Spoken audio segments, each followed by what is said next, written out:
bringing you law, gospel, and guns. This is Armed Lutheran Radio.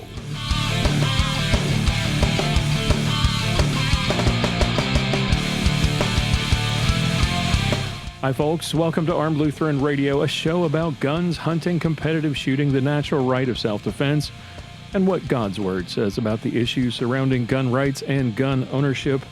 I'm your host, as always, Lloyd Bailey, the Armed Lutheran, and this is episode number 274. Thank you so much for joining us today. Thank you for making Armed Lutheran Radio a part of your week each week. For those of you who are regular listeners, we really do appreciate that. And for those of you who are new, just checking us out for the first time, welcome aboard. Hope you enjoy the show. Today is our bi-monthly Clinging to God and Gun show. But again this week, as was the case in episode 272, 2 weeks ago, I am flying solo. Pastor Bennett continues to be on vacation, enjoying his well-earned and long overdue vacation. He and his family are traveling, and hope they are enjoying their time together.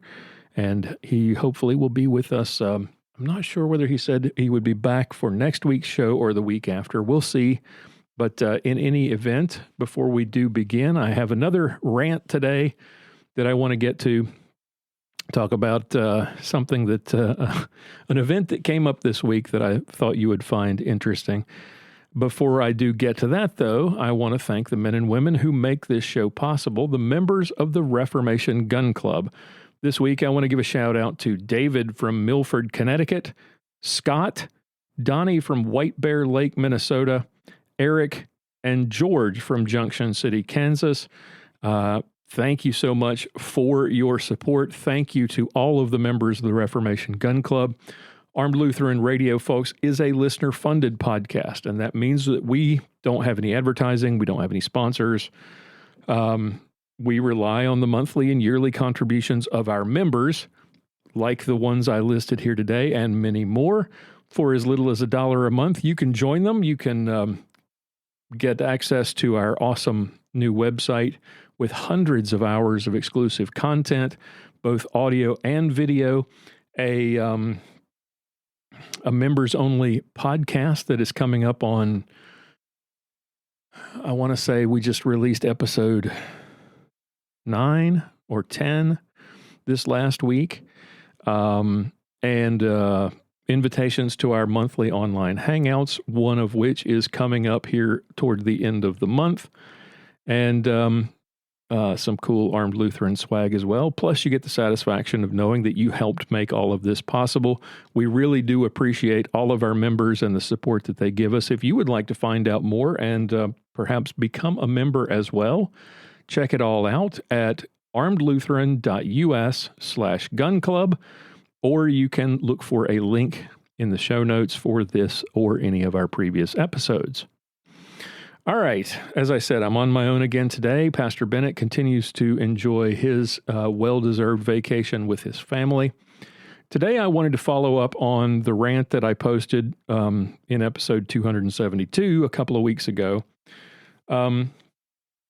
Remember in that episode, if you haven't heard it, I will share it with you here again. This clip from Attorney General Merrick Garland, who declared sometime in the last 3 or 4 weeks that white supremacist militias are the greatest threat to the republic. During President Biden's first week in office, he directed the administration to undertake an assessment of the domestic terrorism threat and then to use that assessment to develop the national strategy being released today. The two most lethal elements of the domestic violence extremist threat are racially or ethnically motivated violent extremists and militia violent extremists. So, I guarantee you did not see this next story in the news, unless you live in the area where it took place. It did not make national news. It appeared in places like the Boston Herald, the New York Post, local NBC and CBS affiliates in Boston, the Daily Mail, and the Sun news outlets in the UK, interestingly enough. Yahoo and MSN carried it, had small articles about it, and of course, the Daily Beast did a little story about the characters involved in this story. But none of the major American news networks, even Fox News, on their national news sites or their national broadcasts, none of them carried this story. Not CNN, not PMSNBC, not Fox, not ABC, not CBS, not NBC. And I wonder why. And you'll probably be wondering why as well, but it will become clear to you as we move forward. Here's how the Boston Herald reported on this incident that started it all. It happened over the 4th of July weekend. This story was posted on July 3rd. I think the incident happened. I don't know whether the incident happened on the 3rd or on the 2nd. But in any event, it happened the 2nd or the 3rd of this month. 11 self-identified militiamen on their way to a quote-unquote training in Maine are behind bars after what police described as a heavily armed group that does not recognize our laws, entered into and at times live-streamed and narrated an 8-hour highway standoff with cops in Wakefield, Massachusetts on Saturday. So that would have been, let me go to my calendar, I can't remember. Let's see, the 4th, Saturday would have been the 3rd.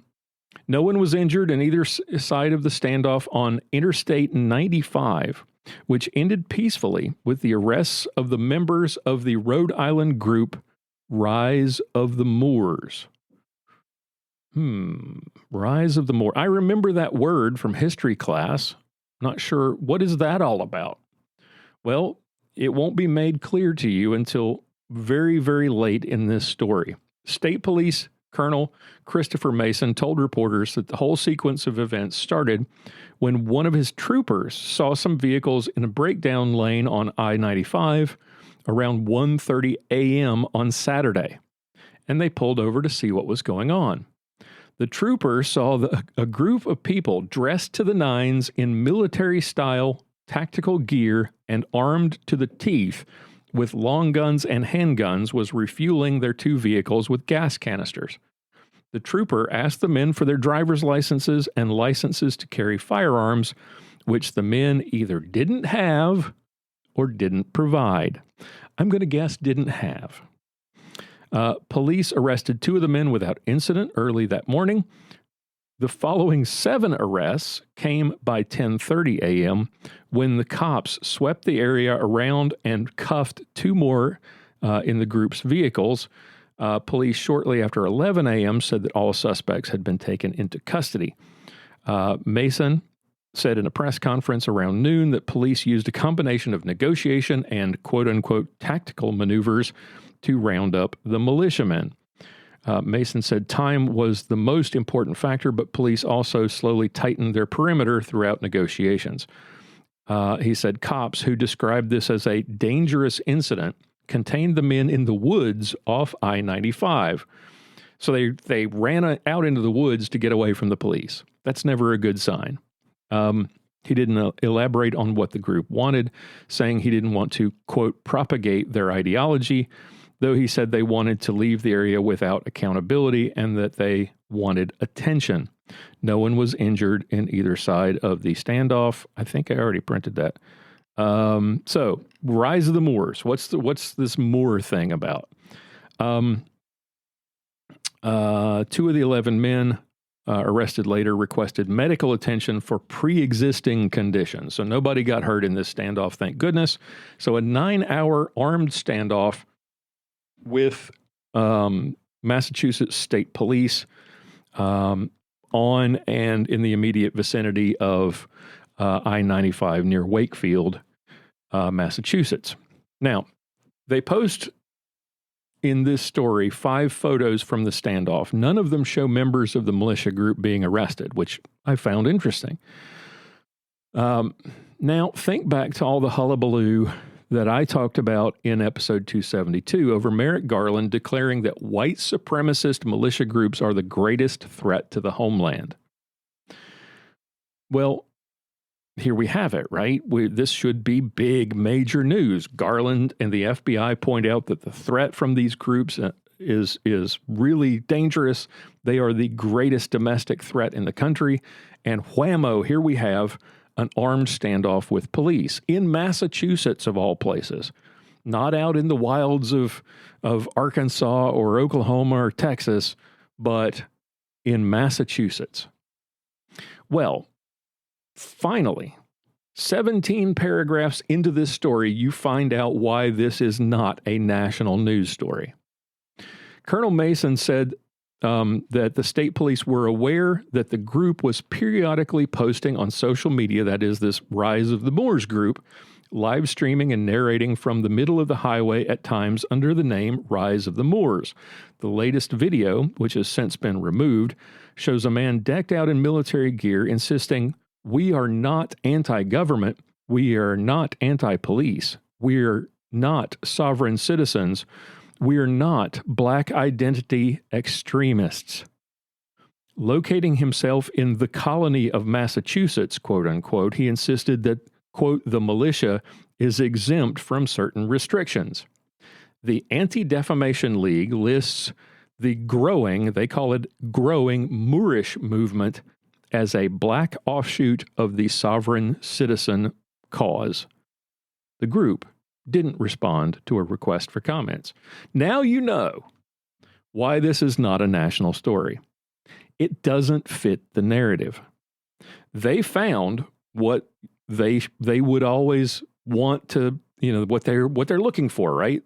An armed anti-government militia group. But they're not white supremacists. They're black supremacists. Rise of the Moors are a militant militia linked to the Moorish sovereignty movement. And according to the Southern Poverty Law Center, I know SPLC is not exactly the best trusted source for information about extremist groups, but even a stopped clock is right twice a day. And in this case, they're talking about the Moorish movement. Moorish sovereign citizens, according to the SPLC, espouse an anti-government doctrine in which its members claim to be part of a sovereign nation. For some who identify themselves as Moorish, or something similar, there is a belief that in a 1787 treaty, a fictitious treaty that simply does not exist, between the United States and Morocco, grants them immunity from U.S. laws. That treaty is pure fiction. Others, such as the Washita Nation, that's not an Indian tribe, the Washita Nation may falsely claim to occupy United Nations Indigenous Peoples seat number 215. There is no such thing. And create their own birth certificates, their own passports, driver's license, and vehicle registrations. Moorish sovereigns, the SPLC goes on, believe that their status as members of a sovereign nation imparts immunity from U.S. federal, state, and local authorities. They use this perceived immunity to justify refusing to pay taxes, to buy auto insurance, to register their vehicles, and apparently their firearms, and to defraud banks and other lending institutions. Many Moorish sovereigns also profit by selling bogus registration, licensing, and insurance documents on websites promoting Moorish sovereign beliefs and doctrines. So these are crazy people. Basically, they're lunatic nutbags with guns. But because they're black, and apparently also Muslim, because if you'll recall from history class, Moor is a term that was used to apply to the originally applied to the Arab, the Muslim conquerors of Spain in the I don't remember how far back this goes. 14th century, 13th century, something like that. And so it was applied basically to Arabs and Berbers and black North Africans who were Muslims. It's not a race in and of itself, but it denotes people who are Muslim and dark-skinned. That's where it basically came from. It's not necessarily I'm not trying to suggest that it's a racist thing. They use it themselves. It is a designation or was used as a designation to identify North African Arabs who invaded and conquered and occupied Spain for, I think, 700 years during the Dark Ages, the Middle Ages. So these people seem to think that they're somehow related to that group, and that as a result of some fictitious treaty that from the 18th century, they're exempt from our laws. Yeah. So because they're black and because they're apparently Muslim, they don't fit the stereotype of the white Christian militia that people like Merrick Garland and the media want you to be afraid of. Now, how crazy is this group? I mean, beyond this fictitious treaty stuff and their belief that they're exempt somehow from our laws. Here's a little bit about how their arraignment went in court. Members of the Rise of the Moors militia group appeared in court Tuesday during a chaotic arraignment session punctuated by interruptions by defendants, outbursts on Zoom by supporters. I don't understand how they let people on Zoom, supporters appear on Zoom and have an open mic. It makes no sense. And exasperation by the judge on the bench.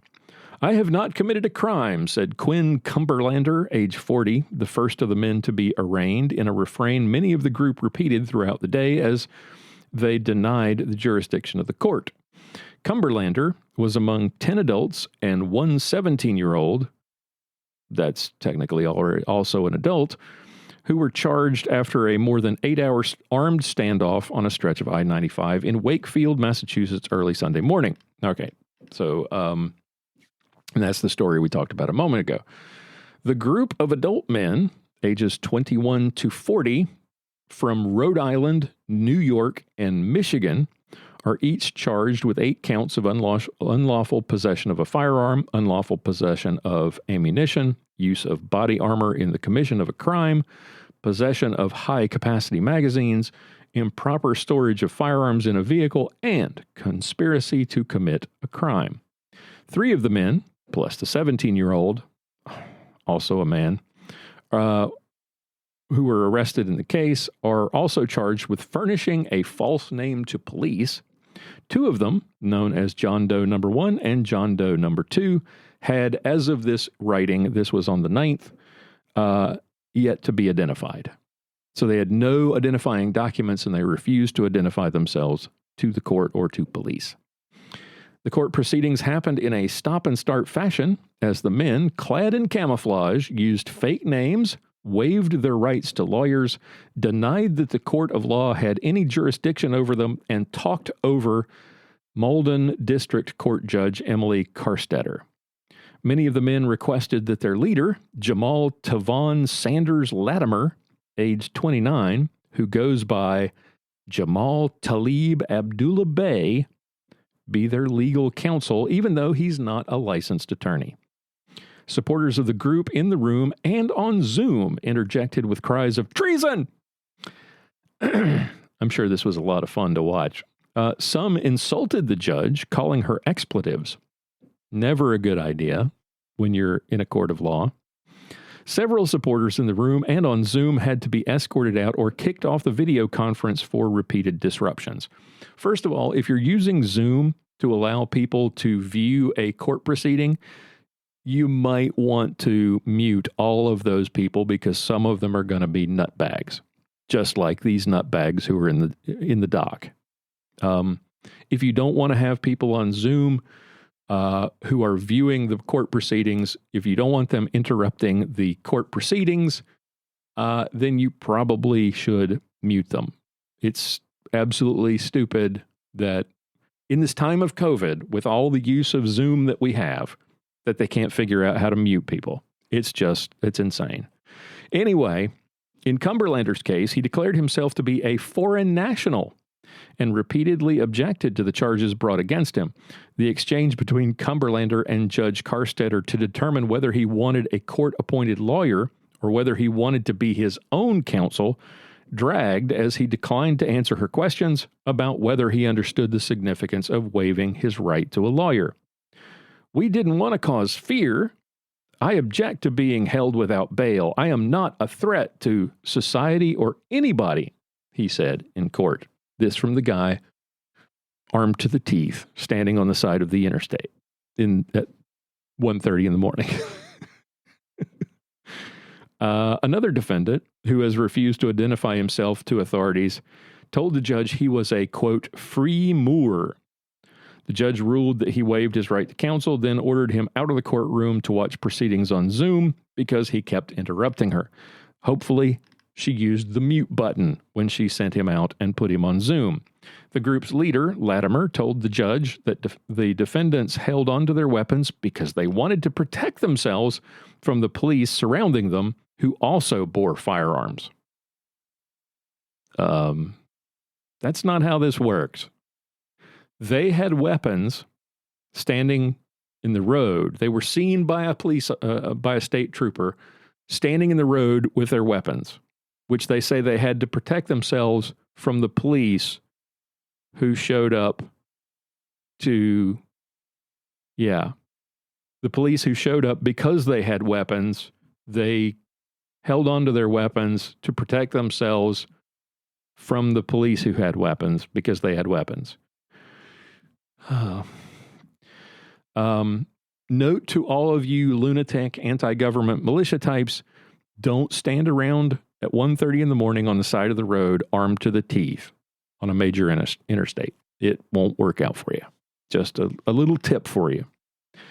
And as a side note, just because those other lunatics, the open carry guys here in Texas, just because they do it doesn't mean that you should do it, especially not in Massachusetts. Latimer told the judge repeatedly that he is not armed anymore because the police seized his weapons, and that he handled himself peacefully throughout the hours-long standoff on Saturday. See, it was a peaceful armed standoff, Your Honor.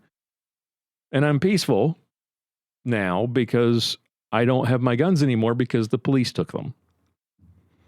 That's great logic. If they defend themselves in court, I would pay to watch this. This is that would be kind of like Jeffrey Dahmer arguing that he's not a cannibal anymore because the police seized his fridge.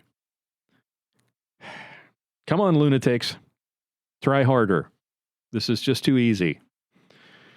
Now, we all know that if this had been a group of bearded white guys, the national media would have spent the entire week on talking about this and nothing else.